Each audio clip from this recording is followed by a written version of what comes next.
Sveiki, Realu TV žiūrovai. Intriguojanti laidos tema atskleidžia, kad šiandien mes atvykome pas ypatingą asmenį. Legendinį NBA krepšininką, kuris šiai dienai vysto nekilnojamo turto projektą Dubingiuose. Šiandien jis supažindins mus su šiuo projektu ir atskleis karjeros pokyčius. Na žinoma, pirmiausia priminsiu jums prenumeruoti mūsų YouTube kanalą, o toliau jau stebėkite trumpą anonsą.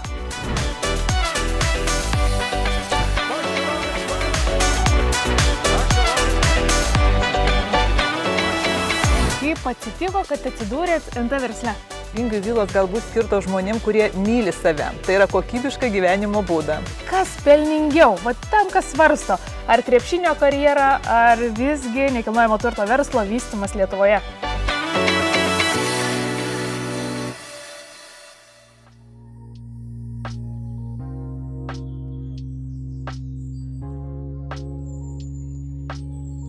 Labą dieną, Šarūnai. Sveiki. Man atrodo, daugeliui netikėta galbūt išvysti bus jūs tokiam amplua, bent jau mano kartos žmonėms. Papasakokit, kaip atsitiko, kad atsidūrėt NT versle.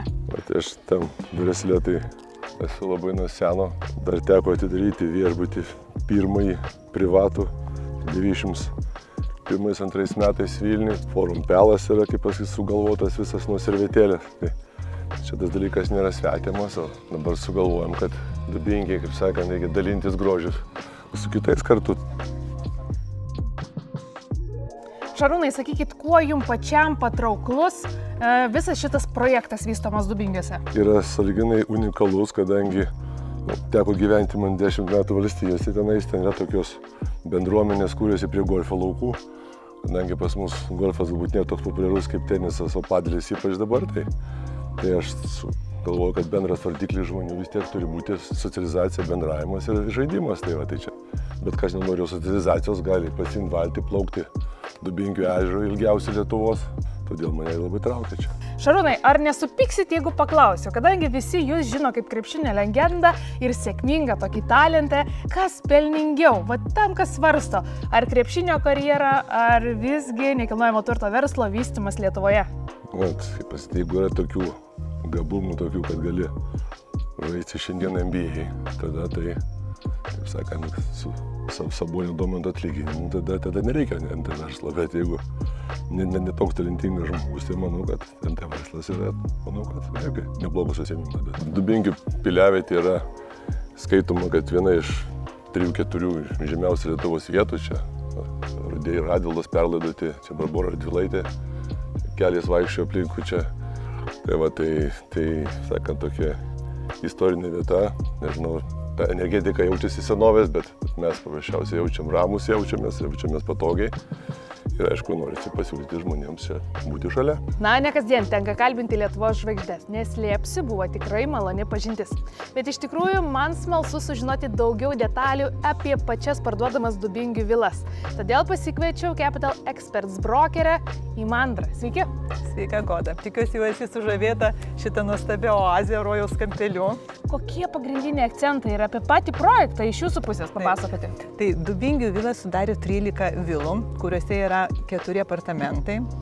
Ir tos vilos yra skirtos žmonėms, kurie myli save. Tai yra kokybišką gyvenimo būdą. Turi laiko savo, gali skirti. Ir tik įsivaizduokit, 50 km nuo Vilnius, 30-40 minučių ir esi šitoje gamtos oazėje, Asvejos regioninėme parke. Patenki į aptvertą saugią aplinką, belieka tik privažiuoti, pasistatyti mašiną ir gali jau eiti į savo būstą ir mėgautis gamta. Tai tuo yra ypatinga dar tie apartamentai, kad jie yra visi jau įrengti. Šiandien nusipirkai ir savaitgaliu jau gali važiuoti, gali net ir kišaukštų, šakučių ir jau gali mėgautis gamta, mėgautis poilsiu.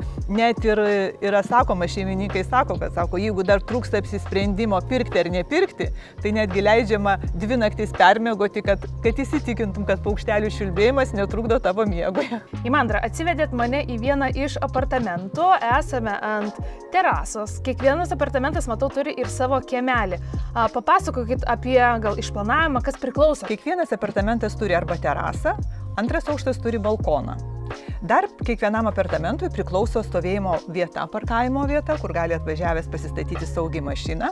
Patys apartamentai yra daugmaž identiški, tai yra 60-62 kvadratinių metrų ir išplanavimas yra toks, kad yra svetainė sujungta su virtuvėlė ir miegamasis kambarys ir dušo kambarys. Išplanavimas yra 2 asmenų šeimai, aš sakyčiau, labai idealus, ar ne? Atvažiuoti, permiegoti, pabūti, praleisti gerai laiką. Dubingių vilose aš jaučiuosi asmeniškai, fantastiškai.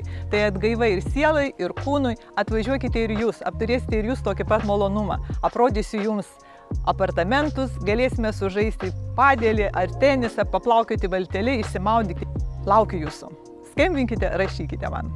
Mėlieji, jeigu žavitės Dubingių gamta ir kaip tik šiuo metu ieškote savo poilsio namų, kviečiu atvykti į šį vystomą projektą ir patiems pajausti aurą.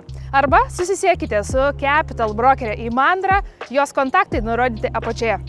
Taip pat, jeigu patiko mūsų kuriamas turinys, nepamirškite spausti patinka ir prenumeruoti mūsų YouTube kanalą.